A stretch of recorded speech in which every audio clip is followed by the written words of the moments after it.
नमस्कार, स्वागत है आपका YBN उत्तर प्रदेश उत्तराखंड में।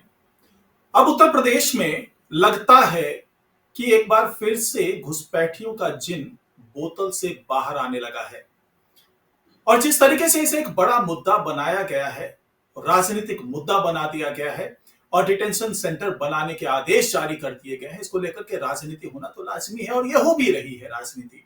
और जिस तरीके से योगी सरकार ज्यादा दिलचस्पी दिखा रही है इसमें, तो इसका विरोध भी शुरू हो चुका है। समाजवादी पार्टी का कहना है कि यह महज एक राजनीतिक दांव है और 2027 में जो कि चुनाव होना है, तो घुसपैठ का राग अलापना फिर से शुरू कर दिया है बीजेपी ने। और बीजेपी का ऐसा कहना है कि हम घुसपैठियों का मुद्दा शुरू से उठाते रहे हैं और हमारी कोशिश यही है कि घुसपैठ को बंद किया जाए और जो घुसपैठी आ चुके हैं उनको वापस भेजा जाए। तो क्या ये सरकार की ईमानदार कोशिश है या फिर वही राजनीतिक चाल घुसपैठियों की शक्ल में? नमस्कार, मैं हूं डॉक्टर सुरजीत सिंह और आप अभी हमारी खास पेशकश में जुड़े हैं जिसमें मुद्दा उठा है घुसपैठियों का और डिटेंशन सेंटर का। तो हमारे साथ इस पर बात करने के लिए जुड़ गए हमारे तीन खास मेहमान। राजनीतिक विश्लेषक मनीष गुप्ता जी हमारे साथ हैं, अपर्णा प्रवक्ता कुमार विवेक जो कि सपा प्रवक्ता, तीनों में आपका बहुत बहुत स्वागत है। तो पहला सवाल, क्या ये सरकार है या फिर वही राजनीतिक मुद्दा, वही राजनीतिक चाल?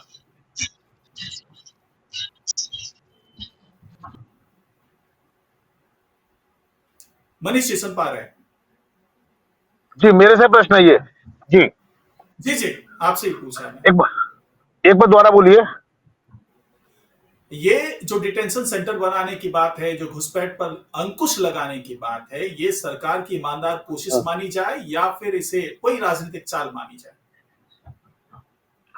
देखिए, आप बात समझिए, डिटेंशन सेंटर का जो मुद्दा है वो तीन चीजों से जुड़ा हुआ है। पहला मुद्दा है अवैध प्रवासी, दूसरा मुद्दा है एनआरसी और तीसरा मुद्दा है नागरिकता तय करने की प्रक्रिया। यहाँ ये पॉइंट नंबर 3 ज्यादा इफेक्टिव दिख रहा है क्योंकि एनआईआरसी पे ऑलरेडी कानून आगे आने वाला है। एनआईआरसी पे बहस चर्चा खूब मीडिया में होगी। अवैध प्रवासी हैं देश में और ये हम सब जानते हैं घुसपैठ की समस्या कितनी खराब है। घुसपैठ के अलावा इलीगल तरीके जो लीगल तरीके से आए लेकिन रुके रह गए, अब ये लोग वोटर बन गए और वोट डालने लग गए तो देश की डेमोक्रेसी को मूव करने लग गए।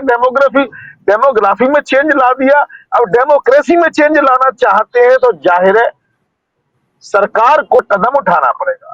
देखिए, सरकार दो तरीके से चलती है, आप बात समझिए। सरकार को चलाते हैं चुने हुए राजनेता यानी संसद, और दूसरी सरकार चलाती है कार्यपालिका यानी ब्यूरोक्रेसी, और तीसरा हमारा संविधान का अंग है न्यायपालिका। इसकी चर्चा भी नहीं कर रहे हैं। तो अब मुद्दा है, क्या ये मामला कार्यपालिका का है या ये मुद्दा संसद का है?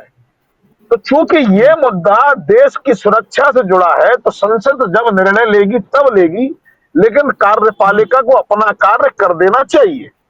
अब जो इस समय देश का निर्वाचन मंडल है, केंद्रीय चुनाव आयोग है, वो कार्यपालिका है, कार्यपालिका का हिस्सा है, यानी उसको अपना काम सतत प्रक्रिया से करना होगा, चाहे भाजपा शासन करे या कांग्रेस शासन करे।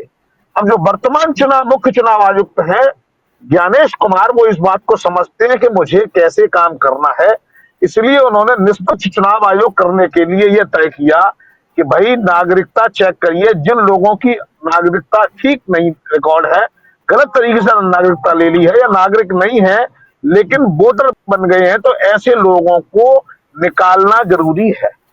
अब ये देखिए, जैसे घर में मानो कोई उपद्रवी चूहा घुसा है, इस कमरे से फेंको तो उस कमरे में, उस कमरे से भेजो तो आंगन, आंगन से किचन, किचन से बाहर।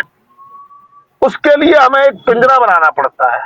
आप इस पिंजरे को गलत में समझिए, इसको सिम्टम में समझिए। तो डिटेंशन सेंटर का मतलब ये है कि एक ऐसी जगह जहां ऐसे घुसपैठियों को जो गलत इरादों के साथ हमारे देश में जमे हुए, हमारे देश की डेमोक्रेसी को बदलने के चक्कर में है, ऐसे लोगों को एक जगह इकट्ठा किया जाए और उसके बाद ससम्मान उनको उनके देश वापस भेज दिया जाए। ये इस डिटेंशन सेंटर का इंटेंट है। एक अब दूसरी बात है, कुछ लोग कहते हैं डिटेंशन सेंटर आज है एक्ट कोई एक्शन। ये मामला जब कार्यपालिका का है तो एक्शन की बात आएगी कहां से? तो बीजेपी तो कुछ कर नहीं रही है। अब अगर डिटेंशन सेंटर बन रहा है तो राजनीति अगर इसमें किसी को दिख रही है तो मुझे तो लगता है सारे दलों को इसमें स्वागत करना चाहिए कि भाई ठीक है, जो विदेशी है, चाहे पाकिस्तान से आए हो, हिंदुस्तान से हो, या जम्मू ये कह रहा हूँ वहां से इंग्लैंड ब्रिटेन से आया हो, हमें सबको निकाल के फेंकना चाहिए। बस यही प्रक्रिया का एक पार्ट है डिटेंशन सेंटर, जिसको सेंसेशनाइजेशन करके विपक्ष इस मामले को रोकना चाहता है, कार्यपालिका की कार्य में टांग अड़ाना चाहता है और डिले करना चाहता है ताकि और चुनावों पर इसका इफेक्ट ना हो। और अगर ये विपक्ष समझता है कि इन चीजों से चुनावों पर इफेक्ट है तो ये मामला निश्चित रूप से हमारी सोचों से भी ज्यादा गंभीर है।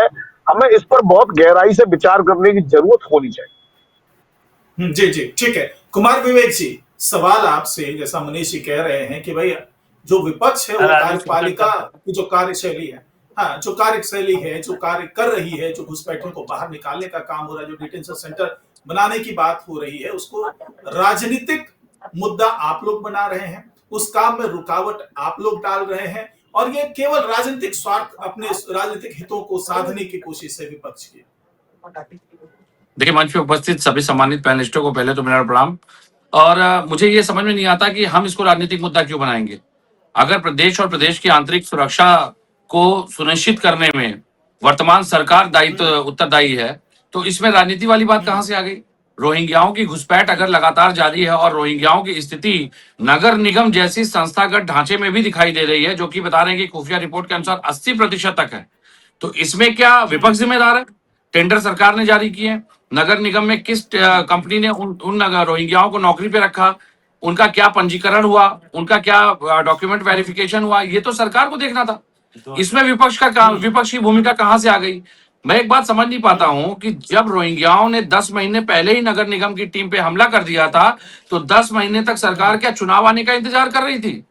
सबसे बड़ा प्रश्न यह है कि 10 महीने पहले आपको यह इनपुट मिल गया कि आपके लखनऊ जैसे परिक्षेत्र में रोहिंग्या हैं, और उसके बाद आप 10 महीना इंतजार कर रहे थे कि चुनाव आएंगे तब हम ये घोषणा करेंगे। अब क्या एसआईआर के नाम पे जो वोट काटे जाएंगे आप उनको रोहिंग्याओं से जोड़ के दिखा देंगे। ये सब देखिए बेतुकी बातें हैं। यहाँ पे विपक्ष सिर्फ ये कह रहा है कि वर्तमान सरकार पूरी तरह से आंतरिक सुरक्षा को, चाहे भारत की सुरक्षा को सुनिश्चित करने में फेल साबित हुई है। अगर सरकार ये बात कहती है कि रोहिंग्याओं की संख्या बढ़ी है अनुपातिक तुलना में, तो इसके जिम्मेदार विपक्ष है क्या। भाई बीएसएफ आपके पास है, सीआरपीएफ आपके पास है, आईटीबीपी आपके पास है, बॉर्डर आपके पास है। असम की तरफ से लगातार रोहिंग्याओं के घुसपैठ की जानकारी आपके कैमरों ने कई बार उजागर की है, और उस पर सरकार अगर निष्क्रिय रूप से बैठी हुई है तो यह हमारी गलती है। आप 24 घंटे चुनावी मोड में रहते हैं, वो हमारी गलती है। ये सवाल तो उठेगा ना।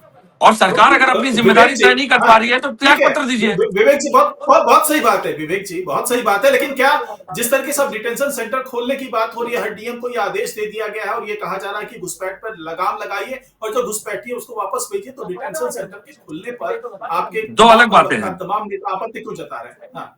नहीं, दो अलग बातें हैं। देखिए, डिटेंशन सेंटर बनाना और रोहिंग्याओं की घुसपैठ पे लगाम लगाना दो अलग बातें हैं। घुसपैठ पे लगाम लगाना नेशनल सिक्योरिटी से रिलेटेड मामला है। नेशनल सिक्योरिटी मतलब जब आप इंटरनेशनल बॉर्डर क्रॉस करेंगे तब ये बात आएगी। डिटेंशन सेंटर की बात वहां आती है जहां पे मुझे लगता है कि रोहिंग्याओं को विधिक औपचारिकताओं के साथ उनका पंजीकरण भी जरूरी है, ताकि ये सुनिश्चित और संख्यात्मक रूप से सही आंकड़े सामने आ सके कि रोहिंग्याओं की संख्या है कितनी, ताकि उनको आप डिटेन करने के बाद एक औपचारिक रूप से उनको वापस भेजने की जो प्रक्रिया है उसका अनुपालन कर सके। और ये कहीं ना कहीं न्यायपालिका का दायित्व यहाँ पे बढ़ जाता है, क्योंकि कार्यपालिका जैसे रोहिंग्याओं को देखते ही डिटेन कर लेना, दिल्ली आते उनको डिटेन कर लेना, इससे एक अमानवीय दृष्टिकोण में यूएन जैसी संस्थाओं के सामने हमारे ऊपर सवाल उठता है, मानवाधिकार को लेकर सवाल उठता है। भाई रोहिंग्याओं की अगर भारत में वो आ ही गए हैं तो कम से कम उनको एक विधिक रूप से विधिक प्रक्रिया का अनुपालन करते हुए उनको वापस भेजने की प्रक्रिया सुनिश्चित हो, पहले ये जिम्मेदारी तय करना बहुत जरूरी है। जी ठीक है, मनीष जी आपके पास में आऊंगा, लेकिन एक पहले मैं अपर्णा जी से एक थोड़ा कमेंट ले लेता हूं ताकि आप दोनों का विश्लेषण कर पाए अच्छे से। अपर्णा जी, जिस तरीके से सवाल उठा रहे हैं कुमार विवेक जी कि सरकार की फेलियर है, घुसपैठ अगर हो रहा है, आप अभी डिटेंशन सेंटर खोलने की बात कर रहे हैं, घुसपैठ को रोकने की बात कर रहे हैं, तो घुसपैठ होने से पहले आपने क्यों नहीं रोक लिया? क्यों ने आपने रोहिंग्या मुसलमानों को आने दिया? क्यों आप घुसपैठ का आंकड़ा जो जारी कर जो बता रहे कुमार विवेक जी की नगर निगम पर हावी हो चुके हैं, तो ऐसी स्थिति आने क्यों दी सरकार ने और आप डिटेंशन सेंटर खोलने की बात हो रही है?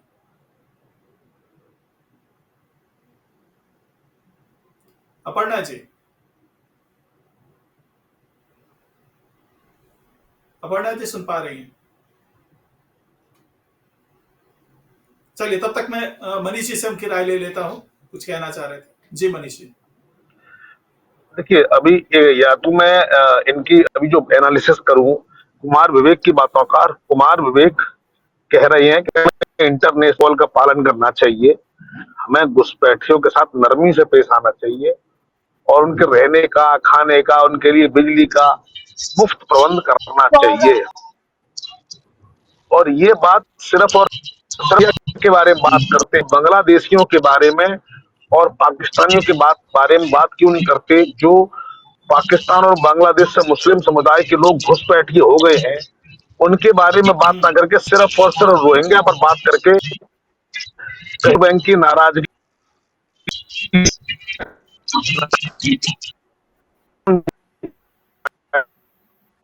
बात लेकिन इसका विरोध करेगी, ये बात को हाईलाइट करेगी कि ये घुसपैठियों की मदद करना चाहते हैं, हमें उनसे नरमी से पेश आना चाहिए। विश्व में इनकी इमेज खराब होगी, जिसकी चिंता भारत सरकार को नहीं चाहिए उसकी चिंता समाजवादी पार्टी को है? और जिस तरीके से गुंडों के नाम पर ये सपोर्ट करते फिरे, उनसे मीटिंग करते फिरे, उनको टिकट दें, चाहे फिर वो कोई पार्टी हो, भाजपा हो या कांग्रेस हो या समाजवादी पार्टी हो, वहां इमेज की चिंता करने की जरूरत है। तो मेरे ख्याल से भाजपा, कांग्रेस, समाजवादी सभी पार्टी को सिर्फ और सिर्फ इस पर फोकस करना चाहिए कि जो देश के नागरिक नहीं है और अवैध रूप से देश में घुस आए हैं, रुक गए हैं, इनको हर हालत में भेजना है। अब इनको हथकड़ी लगाकर भेजना है या हथकड़ी खोल के भेजना है, सरकार को करने दो। विदेश नीति का डिसीजन सरकार ले रही है और जो मुख्य आपका जो विपक्षी दल है वो इस पर कुछ बोल नहीं रहा है। और आप उत्तर प्रदेश के मुख्य राजनीतिक दल हैं, तो आप उत्तर प्रदेश के मुद्दे पर रहिए। अगर यूपी में डिटेंशन सेंटर खुल रहा है तो उससे आपको अगर कोई तकलीफ है तो बताइए। और डिटेंशन सेंटर में भूखा नहीं रखेंगे, खाना वहां भी मिलेगा, लेकिन नाम है detention centre like a jail. यहाँ से नहीं होगी, यहाँ से सीधे ट्रांसफर टू पाकिस्तान और बांग्लादेश और whatsoever country they have come in, ये होगा। तो इसलिए मुझे लगता है समाजवादी पार्टी को इसको बैलेंस्ड रुख अपनाना चाहिए। ऐसे नहीं दिखाओ कि कल को जनता ये मान ले कि आपका जो निर्णय है वो देश हित में नहीं, वोट हित में है। ऐसे में चुनाव के परिणाम अगर खराब हो जाएंगे तो निश्चित रूप से समस्या होगी। ठीक है, अपर्णा जी बताइए। हाँ बताइए। तो मैं आपको साफ IMDT एक्ट 1983 में किसने लागू किया? अब असम में है, अवैध प्रवासियों को शरण देने का काम और उन्हें वोट बैंक बनाने का काम किसने किया था? कांग्रेस पार्टी ने किया था। वो तो 2005 में सर्बानंद सोनोवाल का वर्सेस भारतीय संघ के गवर्नमेंट के हिसाब से जब चुनाव केस का रीडिंग हुआ, केस पर जब फैसला आया तब इस कानून बताया गया था कि ये गैर जरूरी कानून है, इसको नहीं लागू होना चाहिए था, ये निराधार है, ये संवैधानिक नहीं है। तो वोट बैंक के चक्कर में लगातार कांग्रेस जो ये षड्यंत्र और कानून चली आ रही है, इन्होंने किस तरीके से कानून बनाया कि उन्हें सिर्फ इतने आसान डॉक्यूमेंट्स देने पड़ेंगे, एक राशन कार्ड देना होगा, उसी से वो बता देंगे कि वो भारतीय नागरिक है। इस कानून बना दिया गया। तो ये सबसे बड़ी जो भूल जो हुई है वो कांग्रेस से हुई है और उस तभी से असम से होते हुए पूरे देश में धीरे धीरे लेंगे और बस गए हैं और उनको आने का रास्ता साफ हो गया है। भले ही कांग्रेस ये कहे कि हमने सबसे ज्यादा अवैध प्रवासियों को बाहर भेजने का काम किया है, तो मैं बता दूं सबसे पहले CAE आया। आप देखिए किस तरीके से घेरा गया था सरकार को, किस तरीके से हर जगह दंगे फसाद करने की कोशिश हुई। वो तो नरेंद्र मोदी जी की सरकार थी जो डिगी नहीं, हिली नहीं, उस पर लगातार काम चला। और मैं आपको बता दूं ये उसी के तहत चलने वाली एक प्रक्रिया है जिसको हम ऐसा। और रही बात SIR के मुद्दे, ये सितंबर में ही देखिए डिसीजन आ गया था केंद्र सरकार द्वारा सभी राज्यों को कि आप सभी को डिटेंशन सेंटर बनाने होंगे और अवैध प्रवासियों को चुन चुन कर हमें इकट्ठा करना है और इकट्ठा करके उनके देश वापस भेज देना है। तो ये सितंबर से चला आ रहा है और अब जब माननीय योगी आदित्यनाथ जी ने इस प्रकार का बयान दिया है तो इस पर पॉलिटिक्स जो हो रही है वो सिर्फ चुनाव आ रहे हैं इसलिए हो रही है। बीच में सितंबर में जब ये बयान आए थे, केंद्र सरकार द्वारा ऑर्डर्स आए थे, तब क्यों नहीं बोला गया?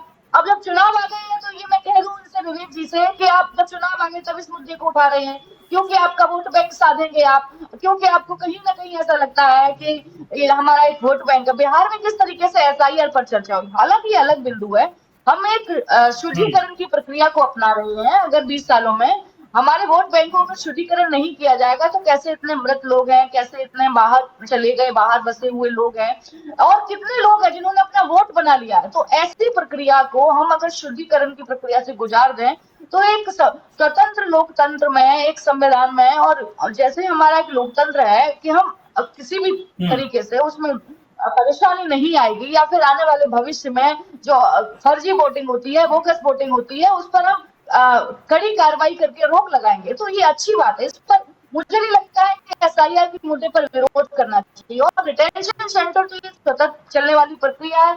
ये एनआरसी के बाद लगातार चल रही है। हर राज्य को मैसेज है और उसी पर चलने प्रक्रिया के माध्यम से ये हो रहा है। अच्छी बात है। हमारी मूलभूत सुविधाएं हैं वो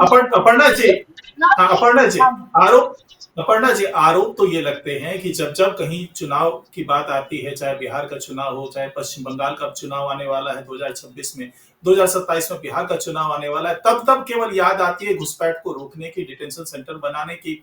जब शीतकाल रहता है, जब चुनाव की चर्चाएं नहीं होती है, तब इस पे याद नहीं आती है ना केंद्र सरकार को, ना राज्य सरकार को।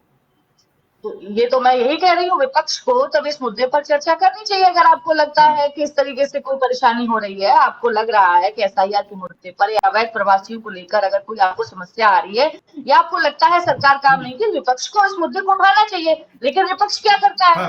विपक्ष कुछ और ही करने लग जाता है। कोई और ही और सोर्स लेकर आ जाएंगे, उनके ड्रामे लेकर आ जाएंगे, अलग अलग मुद्दे लेकर आ जाएंगे, भटका देंगे पूरी जनता को।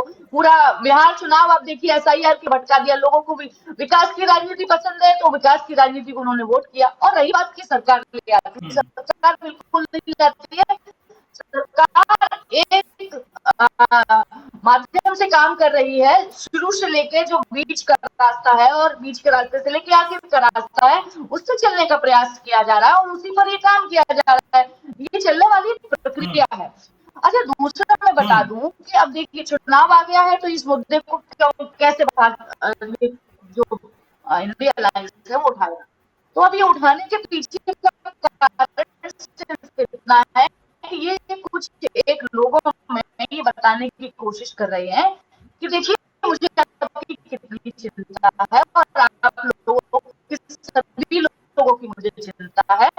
और इशारे से ही मैं बता दूं कि उन चिंताओं से आपका कुछ नहीं होगा। अब आपको ये कर लेने की जरूरत है कि कुछ ऐसे मुद्दे उठाइए जो लोगों को समझ में आए और जनता तक पहुंच जाए।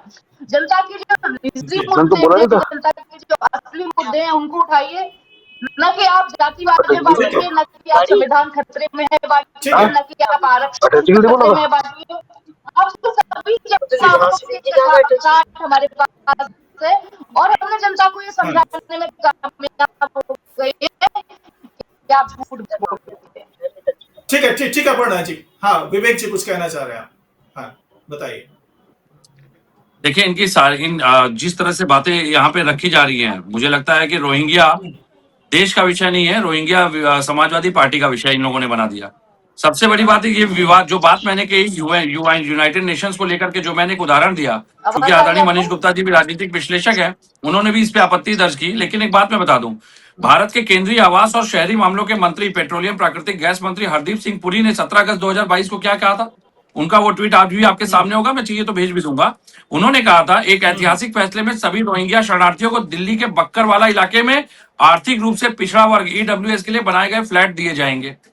रोहिंग्या शरणार्थियों को सभी मूलभूत सुविधाएं दी जाएंगी। उन्होंने संयुक्त राष्ट्र की तरफ से जारी पहचान पत्र, 24 घंटे दिल्ली पुलिस की सुरक्षा दी जाएगी की घोषणा की थी। अब ये बयान भाजपा के अपने ही नेताओं के स्टैंड में है, और इस बयान को जब संयुक्त राष्ट्र से आप जोड़ के दिखाएंगे तो इसका मतलब है कि कहीं ना कहीं संयुक्त राष्ट्र के शरणार्थी नियमों का आप पालन करने के लिए बाध्य हैं, और संयुक्त राष्ट्र के सामने आपको अंतर्राष्ट्रीय स्तर पर छवि भी बचानी है। तो मेरा सिर्फ ये कहना है कि आज रोहिंग्याओं को लेकर के जिस तरह से तर्क प्रस्तुत किया जा रहा है, पहली बार तो रोहिंग्याओं का जब रोहिंग्याओं की बात आती है उनको मुसलमान बता देते हैं। अभी भाजपा की हमारे आदरणीय प्रवक्ता ने बहुत अच्छी बात कही कि रोहिंग्या जो फर्जी वोटिंग, तो अगर ये आधार फर्जी वोटिंग से जोड़ के देखा जा रहा है तो आपकी सरकार भी अवैध है। रोहिंग्याओं ने अगर पिछले चुनाव में वोट किया है तो इनकी सरकार भी तो बहुमत में नहीं रही, उनके वोट भी काटे जाएं और दोबारा इलेक्शन घोषित करिए, फिर तो आपकी सरकार अल्पमत में आ गई। क्योंकि ऐसा तो है नहीं कि मुसलमानों ने आपको वोट नहीं दिया है, भाई आप ही के दावे हैं कि 30 से 40% वोट हमको मुसलमानों के मिले हैं। तो अगर मिले हैं तो आपकी सरकार भी तो फर्जी वोट लेकर के सरकार बनी है, ये बात आप ही कर रही हैं, अपने मंच के ऊपर कह रहे हैं। तो मुझे लगता है कि लेकिन बात को समझना है, स्थिति बहुत स्पष्ट है, स्थिति बहुत स्पष्ट है। संयुक्त राष्ट्र के नियमों के मानक के विपरीत आपकी भारत नीति न कभी थी न कभी हो सकती है शरणार्थियों के मामले में। वहां पे आपको एक उदार रूप अपनाना पड़ता है। मेरी बातों में सिर्फ इतना सार था कि संविधिक प्रारूप में जो भी आपको निर्णय लेने हैं, संविधिक प्रारूप में लेते हुए उनको डिटेन करके उनको जो भी उनके विधिक अधिकार है देते हुए उनको वापस डिपोर्ट करिए। अगर आप इतने अग्रेसिवली इस बात को रख रहे हैं तो देखते ही गोली मार दीजिए, आप देखते ही गोली मार दीजिए, उसके बाद उसका परिणाम देखिएगा अंतरराष्ट्रीय स्तर पे आपकी छवि क्या बनती है। नहीं विवेक जी, देखिए दो तीन चीजें, आप रोहिंग्या मुसलमानों की केवल बात करते हैं, आप गाजियाबाद नोएडा में आ जाइए, अफ्रीकन मैं घुसपैठियों की बात कर रहा हूं, मैं रोहिंग्याओं, देखिए मेरी बात सुनिए, मैं मुसलमान पे जा रहा हाँ, हूं। मैं एक चीज और कहना चाह रहा हूं, आप डिटेंशन सेंटर का विरोध कर रहे हैं। डिटेंशन सेंटर दिल्ली में भी बनाया गया, केजरीवाल के टाइम में बनाया गया, लेकिन अगर आपके पास कोई आंकड़ा हो, अगर आप ये बता पाए कि मुलायम सिंह यादव के रेजिम में या अखिलेश यादव के रेजिम में डिटेंशन सेंटर पर काम हुआ हो, घुसपैठ को वापस भेजने की कोशिश की गई हो, अगर कोई आंकड़ा हो तो बताइए। एक मिनट, मैं तो ये कह रहा हूं कि सरकार ये जारी तो करे, सरकार आंकड़े जारी तो करे, सरकार आंकड़े जारी तो करे कि रोहिंग्याओं की संख्या और रोहिंग्याओं की घुसपैठ समाजवादी पार्टी के समय हुई थी। भाई वर्तमान में रोहिंग्याओं की संख्या उत्तर प्रदेश में केवल 344 के आसपास बताई जा रही है, और ये 2018-19 में 375 के आसपास थी। तो बढ़े कैसे रोहिंग्या? सवाल तो यह है कि रोहिंग्या बढ़ रहे हैं, और 10 महीने पहले मैंने एक उदाहरण अभी दिया, 10 महीने पहले अगर नगर निगम की टीम पे रोहिंग्या हमला कर चुके थे, ये बात आ चुकी थी उत्तर प्रदेश की पुलिस के सामने कि रोहिंग्या अवैध रूप से आए हैं, तो उनको नगर निगम में नौकरी कैसे दे दी आपने? कैसे 10 महीने क्यों बैठे थे आप? सवाल सिर्फ इतना है, 10 महीने आप बैठे क्यों थे? विवेक जी, मनीष जी कुछ कहना चाह रहे हैं, हाँ बताइए मनीष। देखिए दो बातें, पहली बात जो हरदीप पुणे जो किया था उसमें उन्होंने उसकी बात कही थी, जिन लोगों ने भारत में आधिकारिक रूप से शरण मांगी है, ठीक है, उनको, और इसके कुछ ही देर बाद सरकार ने immediate ministry of home affairs ने क्लैरिफाई कर दिया था कि ऐसी कोई योजना अस्तित्व में नहीं है। यानी वो जो बात ट्वीट की गई वो बात वस्तुतः गलत है। तो विवेक जी गलत बात कोट कर रहे हैं, पहली बात। दूसरी बात, ये बार बार रोहिंग्या इस्तेमाल करके बांग्लादेशियों को और पाकिस्तानी मुसलमानों को बचाना चाहते हैं, इसलिए सिर्फ रोहिंग्या पर फोकस कर रहे हैं। बांग्लादेशी बोलने में इनकी जान निकलती है क्या? पाकिस्तानी मुसलमान बोलने में इनकी जान प्रॉब्लम होती है क्या? इनको ये बोलना है कि विदेश में कोई भी पाकिस्तान, बांग्लादेश, रोहिंग्या कहीं से भी कोई घुसपैठिया आया हो उसको डिटेंशन सेंटर में डालेंगे, उनको जेल भेजेंगे, नहीं तो उनको डिपोर्ट करेंगे, ये बोलना पड़ेगा इनको। दूसरी बात समझ लीजिए कि इनको ये बोलना चाहिए कि उत्तर प्रदेश में बॉर्डर किसी कंट्री से नहीं मिलता, हमारे को घुसपैठी कहां से आए? पश्चिम बंगाल से आ रही है, इसीलिए पश्चिम बंगाल में एसआईआर शुरू हो रहा है और वहां दगदग मची हुई है। बिहार में आपने क्यों विरोध किया एसआईआर का? बिहार में विरोध आपने इसलिए किया, आप अखिलेश यादव भी कर रहे थे, तेजस्वी यादव भी कर रहे थे। मुद्दा सिर्फ ये है कि इन इन इन इन बांग्लादेशियों, पाकिस्तानियों के वोट अगर आपको मिल जाते हैं तो आप इनकी मदद करने का प्रयास करते हैं और मामले को सॉफ्टन करने का मौका ढूंढते हैं। यहाँ मौका भी आप उनको बिजली दो, पानी दो, मदद करो, भाजपा पर आरोप लगाओ, सरकार पर आरोप लगाओ, कार्यपालिका पर आरोप लगाओ। मनीष जी ऐसे नहीं होता, मनीष जी ऐसे नहीं होता, आप टॉपिक के बाहर जा रहे हैं, आप टॉपिक के बाहर जा रहे हैं, बिल्कुल नहीं, आप टॉपिक के बाहर चले गए। मैंने कहा चैनल ने टॉपिक का रखा, आप पाकिस्तानी मुसलमानों का बात कर रहे हो, पाकिस्तानी मुसलमानों का बात कर रहे हो। कौन हो? Who are you? Who are you? तो बताएगा who are you यार? Who are you? Who are you to decide the topic? Who are you to decide the topic? You are just running the agenda of the RSS and BJP. You are just the agent of RSS and BJP. You are the one of the most precious agent of RSS and BJP that's running the agenda constantly on the Hindutva. That's it. You are trying to protect the immigrants. Channel has decided the topic, not me, not even you. Channel has decided the topic. Channel has given the topic. You are not the one who will decide the topic. You are not the one who will decide the topic. Channel will decide. You want to get बिल्कुल साफ है, topic बिल्कुल साफ है, वो है घुसपैठ का मुद्दा और वो है डिटेंशन सेंटर का मुद्दा। इससे अलग हम नहीं जा रहे हैं। और बात बार बार देखिए, यहाँ पर रोहिंग्या मुसलमान या फिर कोई भी हो, चाहे वो पाकिस्तान से आया हुआ हो, चाहे बांग्लादेश से आया हुआ हो, वो अगर यहाँ पर घुसपैठ कर रहा है तो उसे डिटेन किया जाएगा, उसे डिटेंशन सेंटर पर Why he is asking for the Pakistani Muslims? Why he is constantly concentrating on the Pakistani Musliman? Why he want to listen the Pakistani Musliman word? My question is हकीम क्यों why, ना if करे? we are Pakistan discussing on the detention center and दुश्मन है, Rohingya दुश्मन है। issues, नहीं, then अरे why Manish Gupta Vivek want ji, to discuss on the Pakistani नहीं Musliman नहीं, specific ओहो, one? अरे You इनकी talk about तकलीफ, the, मुझे समझ आ गया इनकी तकलीफ। ऑफिस जाना है, करण से मिलना है, देखिए ऑफिस जाना मैंने कहा ना, ये होता है एजेंट, ये होते हैं एजेंट। देखिए मैंने यही कहा, आपने जो टॉपिक दिया हम तो उस पर बात कर रहे हैं। आप पाकिस्तानी मुसलमानों को भी जोड़ दो, मुझे क्या आपत्ति है, मुझे क्या आपत्ति है, लेकिन इनको स्पेसिफिक पाकिस्तान लाना है। है अरे इसमें। आपकी आपत्ति दिख रही विदाउट है, पाकिस्तान यू कैन नॉट आपकी डिस्कस द आपत्ति दिख इश्यूज। रही है।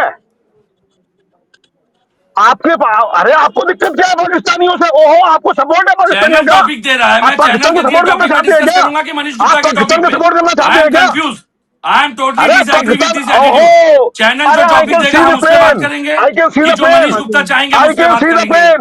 द आपका क्वेश्चन इज पेन दिख सेम, रहा है, क्वेश्चन आपका इज दर्द सेम, नजर आने लगा व्हाई मुझे। Manish is constantly targeting Samajwadi Pakistani party, मुसलमानों के व्हाई लिए मनीष, आपका हु इज दर्द मनीष नजर, Gupta, who is Manish Gupta to decide the topic. Vivek ji, देखिए देखिए, मनीष जी थोड़ा समझना पड़ेगा। मनीष जी, हाँ देखिए, अब बात यहाँ घुसपैठ की हो रही। घुसपैठ की श्रेणी में हर कोई आएगा, वो चाहे बांग्लादेश का मुसलमान हो, चाहे वो म्यांमार का मुसलमान हो, रोहिंग्या मुसलमान हो, पाकिस्तान का मुसलमान हो, साउथ अफ्रीकन हो।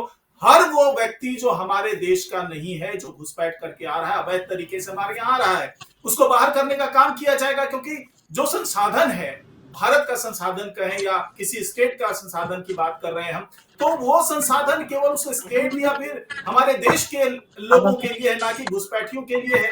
और इस मसले पर तो युद्ध हो चुका है। बांग्लादेश का जन्म ही इसी मुद्दे पर हुआ, घुसपैठ के मुद्दे पर हुआ। तो मुद्दा घुसपैठ राइट, है, ये हम डिसाइड नहीं कर रहे कि कहां से कौन आ रहा है, कैसे आ रहा है। ठीक है, चलिए अपर्णा जी, बहुत देर से मैं आपके पास नहीं आया हूं। अपर्णा जी, मुद्दा जी ये नहीं है कि कौन से देश से कौन आ रहा है, मुद्दा ये है कि अगर घुसपैठ हो रहा है तो उसको रोका जाए। यहाँ के संसाधन पर पहला हक और आखिरी हक यहाँ के लोगों का है। तो बार बार सत्ता पक्ष पर आरोप यही लगता है कि ये घुसपैठ का मुद्दा इतना बड़ा हो गया और बार बार उसको डिटेंशन सेंटर बनाने की बात अब हो रही है। क्या ये चीजें पहले नहीं हो सकती थी? 10 साल 15 साल पहले नहीं हो सकती थी? केंद्र में सरकार 2014 से शायद आती है। आप हाँ, मुझे लगता है कि आपको ये कहना चाहिए इसकी जगह कि ये सितंबर से पहले ही सरकार ने आदेशित किया था सभी राज्यों को कि डिक्टेटर बनाए जाएंगे और जितने भी बाहरी प्रवासी हैं जो रह रहे हैं इधर उधर, जो वाया असम से आए हैं, कभी पश्चिम बंगाल से आके ये पूरे देश में बिखर गए हैं और अलग अलग आधार कार्ड, अलग अलग फर्जी राशन कार्ड से जो ये उनको जो लगातार शरण दी गई थी 1900 के एक्ट IMDT एक्ट के माध्यम से, तब से वो लगातार यहाँ आकर बसे हुए हैं और ये बताने की कोशिश कर रहे हैं कि देखिए हम देश के नागरिक हैं और वोटर भी हैं।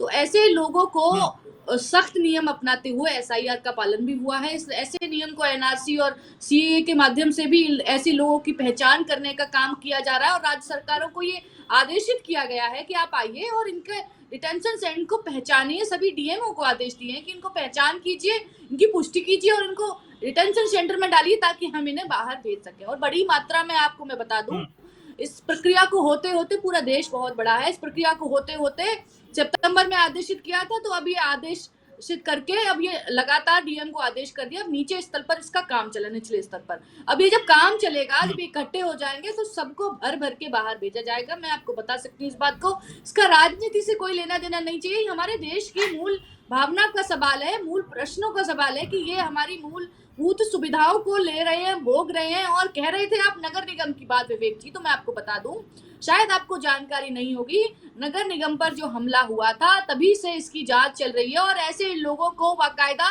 छटनी करके और उनके डॉक्यूमेंट चेक करके, इनकी कंपनियों को जिनको टेंडर दिए गए थे उनको चेक करके बाकायदा एक एक आदमी की पहचान सुनिश्चित की जा रही है कि आखिर इसमें कोई बाहरी प्रवासी व्यक्ति तो नहीं है जो हमारे देश के लोगों की मूलभूत सुविधाओं को, नौकरी को लेने का प्रयास कर रहा है अपने कागज दिखा के।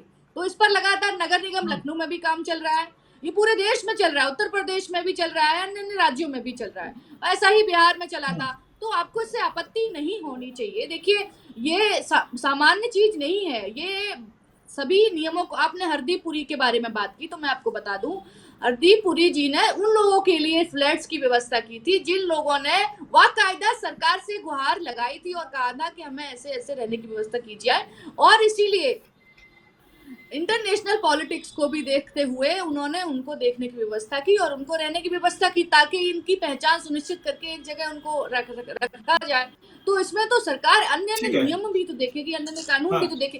लोगों के लिए कोई जगह नहीं है, हम्म। कोई फ्लैट्स नहीं है। मैं आपको बता दूं, ये भटकाने की देखिए बात हो रही है कि हमने रोहिंग्या को फ्लैट दे दिए, रोहिंग्या को फ्लैट दे दिए, ये कहकर ये लगातार क्रिटिसाइज किया जा रहा है भारतीय जनता पार्टी की सरकार को कि हम अप्रवासियों को लगातार स्थान दे रहे हैं, फ्लैट दे रहे हैं। आपको इसमें ये भी जोड़ना चाहिए विवेक जी कि किन लोगों को दिया गया, आखिर वो शर्त क्या थी कि हमें उनको फ्लैट देना पड़ा। हरदीप पुरी ने जब ट्वीट किया था तो पूरी बात बताइए ना, आधा अधूरा बता के, आधा अधूरा बोलकर, तो ये से आधा ज्ञान जो जनता में बांट रहे हैं और ये बताने की कोशिश कर रहे हैं कि देखिए भारतीय जनता पार्टी गलत कर रही है, अच्छा नहीं कर रही है, और ये स्वतः चलने वाली प्रक्रिया है, जो नेचुरल चलने वाली प्रक्रिया है, प्रक्रिया के माध्यम से किया जा रहा है। तो पूरी बात बताइए, और पूरी बात यही है कि इंटरनेशनल पॉलिटिक्स को देखते हुए इसको फ्लैट की व्यवस्था की गई थी, न कि उनको कोई बसाने की व्यवस्था की जा रही है, और सबसे ज्यादा काम इस पर ठीक है। भारतीय जनता पार्टी ने किया है। ठीक है, कुमार विवेक जी। देखिए वही बात आ गई। इसी बात को मैं पहले रखने का प्रयास कर रहा था, जिस पर कि हमारे राजनीतिक विश्लेषक बड़े आक्रोशित हो गए थे। भाई अंतरराष्ट्रीय पॉलिटिक्स को, इंटरनेशनल ट्रीटीज को, इंटरनेशनल कन्वेंशंस को आप डिनाई नहीं कर सकते।